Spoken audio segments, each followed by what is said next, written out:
ही बातमी रत्नागिरीतनं पाहतोय आपण। रत्नागिरी वक्फ बोर्ड कार्यालयाचं उद्घाटन कार्यक्रम आहे, मात्र त्याआधीच सकल हिंदू समाज आक्रमक झालाय, भाजपही आक्रमक झाल्याचं पाहायला मिळतंय आणि भाजपच्या कार्यकर्त्यांनी, सकल हिंदू समाजाच्या कार्यकर्त्यांनी उदय सामंतांना काळे झेंडे दाखवलेत। उदय सामंत या कार्यालयाचं उद्घाटन करण्यासाठी तिथं पोहोचतात आणि त्याआधीच त्यांना काळे झेंडे दाखवण्यात आलेत। अधिक माहिती जाणून घेऊ, आमचे प्रतिनिधी अमोल कलय सध्या संपर्कात आहेत। अमोल, सध्या काय वातावरण आहे? नक्कीच आज रत्नागिरीमध्ये वक्फ बोर्डाच्या कार्यालयाचं आहे उद्घाटन होतंय आणि या उद्घाटनाला सकल हिंदू समाजाच्या कार्यकर्त्यांनी जे आहे ते विरोध केलेला आहे।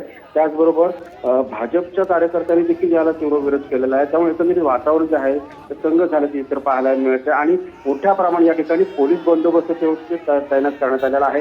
या वक्फ बोर्डाचं उद्घाटन जे आहे ते पालकमंत्री उदय सामंत यांच्या हस्ते होणार आहे आणि पालकमंत्री रत्नागिरीमध्ये दाखल झालेला आहे। त्यांच्या ताफा देखील दाखल झालेला आहे आणि या ताफ्याला काळे झेंडे दाखवून एकंदरीत विरोध केला जातोय। नक्कीच, धन्यवाद अमोल, आपण दिलेल्या सगळ्या सविस्तर माहितीसाठी।